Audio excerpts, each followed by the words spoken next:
what we have here presented is a shark. Kind of, like the Cronulla Sharks. And ever since about middle of the year, this is what their season's done. Hello guys, E1099 here and welcome to NRL Tips and Predictions round 23. Obviously there wasn't a video last week and to be honest, it was pretty close. We almost got 8 for 8, but then a little thing called Bloody Sunday happened. But anyways, of course, a lot of big games this week. Like there always is every week, but let's just get straight down into it. Starting off the round, we have a sizable match in terms of circumstances for the top 8, as we have the Sydney Roosters taking on the Manly Sea Eagles. The Roosters are currently seeing themselves in the bottom 4 at the moment, making it starting to be quite unlikely they're going to actually try to charge me the 8, but the Manly Sea Eagles are currently 1 point off the top 8 after their win against St George Illawarra Dragons. This game is going to be pretty interesting to say because the Roosters didn't really do that much, but again, it was against Brisbane, but Manly kind of did let it be a little bit closer than it should have against the Dragons, so this is kind of a match where anything can realistically happen. Interestingly though, Sportsbet have actually said that the Roosters are the favourites, but sorry, not convinced. I'm going to say that I think Manly should take this win, and at that point, we'll be in the top 8, depending on other results. Now we move on to Friday, 6 p.m, and we have got the Gold Coast Titans up against the New Zealand Warriors. The Warriors are third. Wow. Gold Coast Titans, though, had probably their best performance this year by a long shot, as they were able to beat the North Queensland Cowboys. This, it's hard to say because I'd like to say the Titans can go on a bit of form here, but you don't know because there might be a thing where it's just they've just played like their grand final, and then it's like you got a team like the Warriors who are just going to barnstorm and run through them. It also definitely adds that the Warriors are coming off a bye, so yeah, so I'm going to say that I think the Warriors should be able to take the win there. Now we go to the final game on Friday, and we have a top 4 clash. Nice to see. It is the Penrith Panthers taking on the Melbourne Storm. Obviously, Penrith kept Cronulla scoreless last round, kind of increasing this decline that Cronulla are currently on. And the Melbourne Storm are coming off a monstrous win over the Parramatta Eels at Marvel Stadium. Well, they had all the trophies out, including the ones where they did a bit of a financial irregularity. And it's like, oh, they wouldn't have done it on purpose to piss people off, even though one of the grand finals where they did the financial irregularities was the team they were literally playing.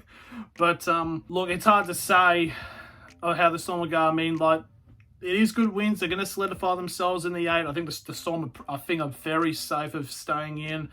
But I just think Penrith, again, at Melbourne, in Penrith, sorry, but obviously Penrith at home, it's going to be a bit of a whitewash, and I do think that the Panthers should be able to get the win. Now we go to Saturday, 3 p.m. kickoff, and we have a Battle of Queensland. Double duty for the North Queensland Cowboys as they host the Brisbane Broncos. Obviously the Cowboys are coming off their streak being broken by the Gold Coast Titans, and now I've got to face Valentine Holmes being out for about 3 to 4 weeks for his shot, which, I mean, like, out of all the ones of, like, things being sin-binned and, like, suspended for, I think this is one of the ones where it's, like, you can't really say that, oh, the referee's against us.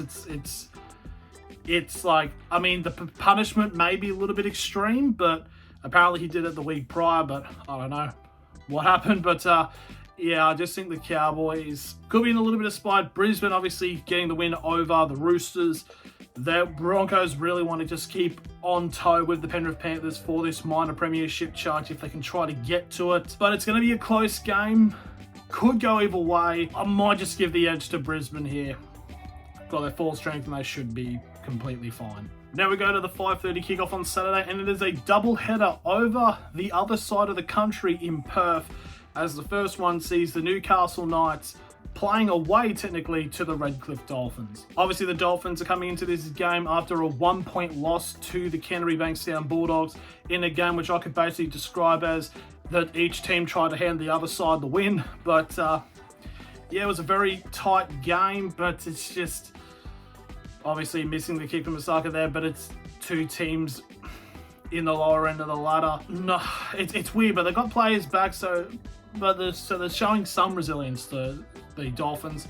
But the Newcastle Knights are coming off another win as they beat the Canberra Raiders, as they're now 4 in a row, as they are now 9th place and also 1 point away from the finals. I just think with this current momentum with the Knights, obviously, yes, the Dolphins did beat Newcastle in Newcastle back in round 3, but I feel like this Knights team is different from when they first played each other, and I think Newcastle should be able to get the charge and play like they do and how they have been for the last month or so, and they should get the win here. Now we go to the final game on Saturday and the second match of this doubleheader in Perth, and this is probably one of the most incidental matches for the season that at least can decide a lot of things. It is the South Sydney Rabbitohs up against the Cronulla Sharks. 6th versus 7th, both tied on same points. This is going to be tight. Obviously, South Sydney got the win against the Tigers. Tigers did get a bit of momentum into the match, but South were able to eventually just get the win, which is a good sign for the good teams when they didn't necessarily play well, but they were still able to get the job done. But the Cronulla Sharks, got completely slapped up by the Penrith Panthers. And interesting enough, because of this recent dip in form, the Sharks are paying $4 to beat South Sydney, and I think it's completely justified. I'm just going to say Souths are going to win this, and I believe if my predictions stay correct, that would mean that the Cronulla Sharks would drop out of the top 8. Now we move on to the Sunday matches, and we've got another team in contention for the top 8. You've got the Parramatta Eels taking on the St George Illawarra Dragons.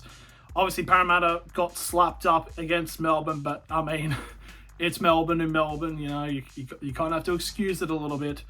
And they're taking on the St George Illawarra Dragons, who actually were fairly competitive to an extent in the match against Manly, but Manly were just able to hold out in the end. And I do think, yes, Parramatta should be able to get the win here, but I'm a bit confused about the price difference here. It's $1.20 to $4.45, and it's like, if the Dragons wanted to, they could show up, but I still think Parramatta should win, but wouldn't be shocked if the game's a lot more competitive than what people are thinking.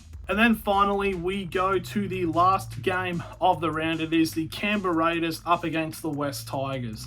The Canberra Raiders at their home stadium just didn't show up, really. It was the Knights who just kind of ran right. I'm surprised the score wasn't worse than what it initially was. And the West Tigers were a little bit competitive against South Sydney, but South Sydney were able to run away with it. So it's two teams needing win. I mean, the Tigers have basically got the spoon. Like, planet alignment type stuff needs to happen for the Tigers to avoid it. But Canberra's still in 5th place. This is a game they very much should win to keep themselves in finals contention. I'm going to say the Raiders should be able to take this game out. And that is the end of my predictions. Thank you all very much for watching. Who do you guys have this round? Let me know in the comments below. Thank you all very much for watching, and I'll see you all later.